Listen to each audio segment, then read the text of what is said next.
all experience is mediated by the mechanisms of sense perception, mentation, language, etc., and certainly all art consists of some further mediation of experience.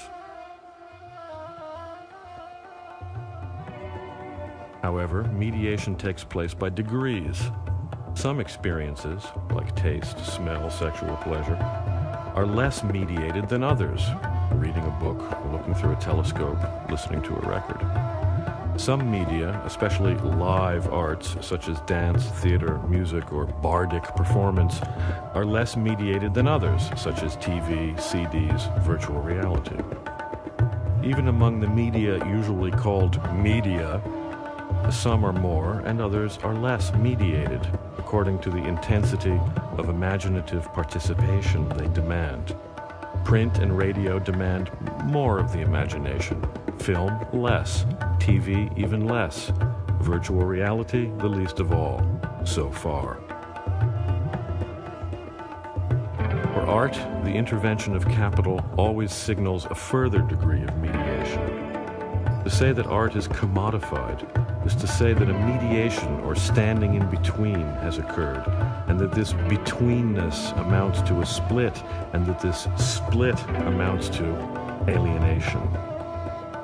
Improv music played by friends at home is less alienated than music played live at the Met, or music played through media, whether PBS or MTV or Walkman. In fact, an argument could be made that music distributed free or at cost on cassette via mail is less alienated than live music played at some huge We Are the World spectacle or Las Vegas nightclub, even though the latter is live music played to a live audience, or at least so it appears, while the former is recorded music consumed by distant and even anonymous listeners.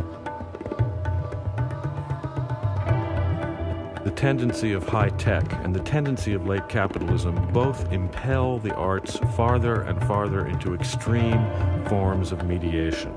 Both widen the gulf between the production and consumption of art, with a corresponding increase in alienation.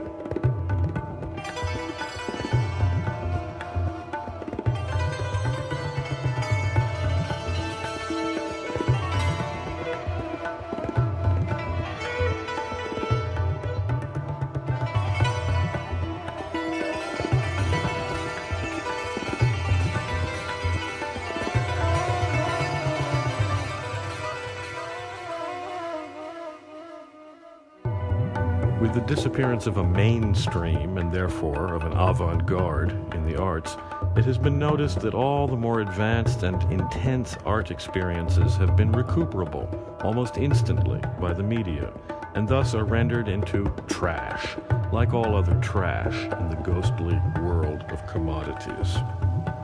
Now, trash, as the term was redefined in, let's say, Baltimore in the 1970s, can be good fun as an ironic take on a sort of inadvertent folk culture that surrounds and pervades the more unconscious regions of popular sensibility, which, in turn, is produced in part by the spectacle. Trash was once a fresh concept with radical potential. By now, however, amidst the ruins of postmodernism, it has finally begun to stink. Ironic frivolity finally becomes disgusting. Is it possible now to be serious but not sober? Note, the new sobriety is, of course, simply the flip side of the new frivolity. Chic neo-Puritanism carries the taint of reaction in just the same way that postmodernist philosophical irony and despair lead to reaction. The purge society is the same as the binge society. After the 12 steps of trendy renunciation in the 90s, all that remains is the 13th step of the gallows. Irony may have become boring, but self-mutilation was never more than an abyss. Down with frivolity, down with sobriety. Everything delicate and beautiful, from surrealism to breakdancing, ends up as fodder for McDeath's ads. 15 minutes later, all the magic has been sucked out, and the art itself dead as a dried locust.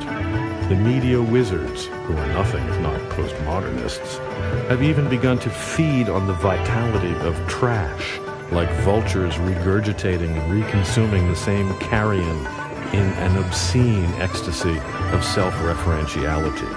Which way to the egress? Real art is play, and play is one of the most immediate of all experiences. Those who have cultivated the pleasure of play cannot be expected to give it up simply to make a political point, as in an art strike, or the suppression without the realization of art. Art will go on, in somewhat the same sense that breathing, eating, or fucking will go on. Nevertheless, we are repelled by the extreme alienation of the arts, especially in the media, in commercial publishing, and galleries, in the recording industry, etc. And we sometimes worry even about the extent to which our very involvement in such arts as writing, painting, or music implicates us in a nasty abstraction, a removal from immediate experience.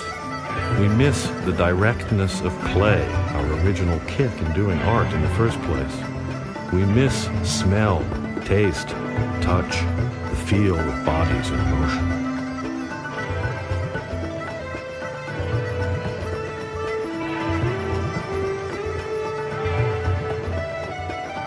Computers, video, radio, printing presses, synthesizers, fax machines, tape recorders, photocopiers. These things make good toys, but terrible addictions. Finally, we realize we cannot reach out and touch someone who is not present in the flesh. These media may be useful to our art, but they must not possess us, nor must they stand between, mediate, or separate us from our animal, animate selves. We want to control our media, not be controlled by them. And we should like to remember a certain psychic martial art which stresses the realization that the body itself is the least mediated of all media. Therefore, as artists and cultural workers who have no intention of giving up activity in our chosen media, we nevertheless demand of ourselves an extreme awareness of immediacy, as well as the mastery of some direct means of implementing this awareness as play, immediately, at once, and immediately, without mediation.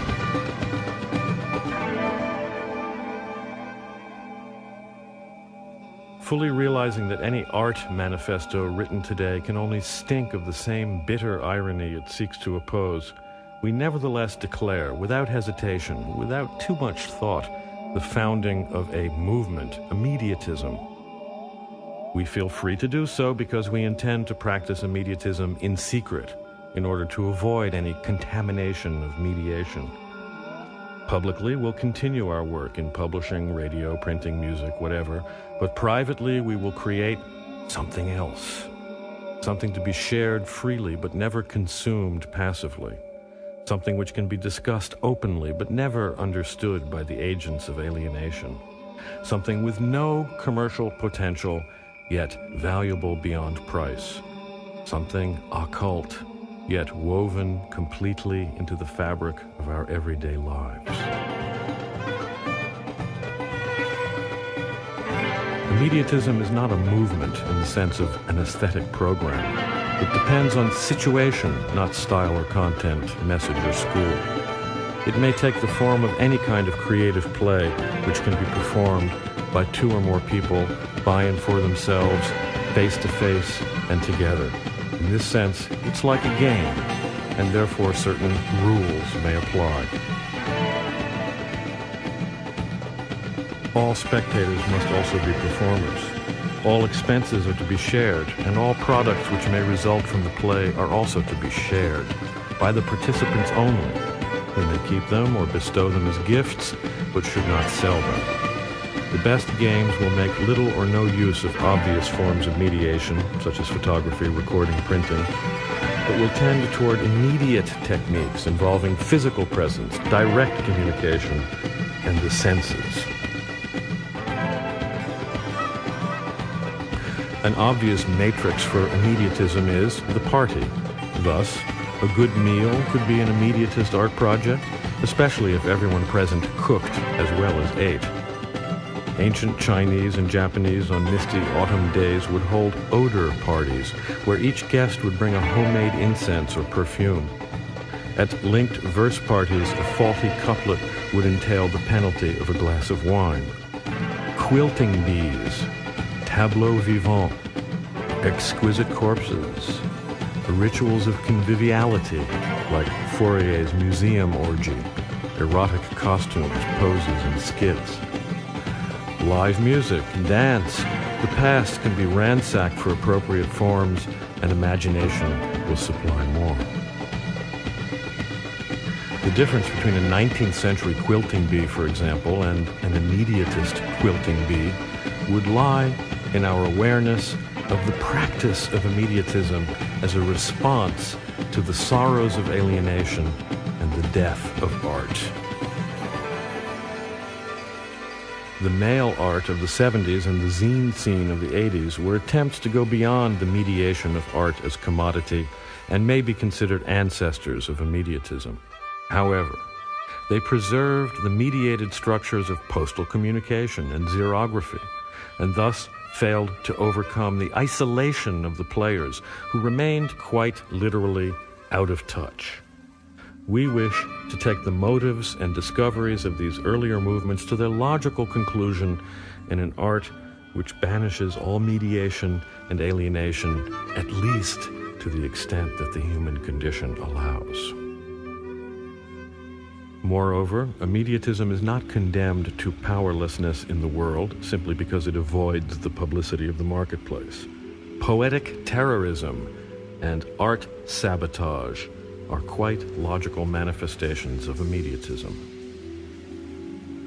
Finally, we expect that the practice of immediatism will release within us vast storehouses of forgotten power, which will not only transform our lives through the secret realization of unmediated play, but will also inescapably well up and burst out and permeate the other art we create, the more public and mediated art. And we hope that the two will grow closer and closer and eventually perhaps become one.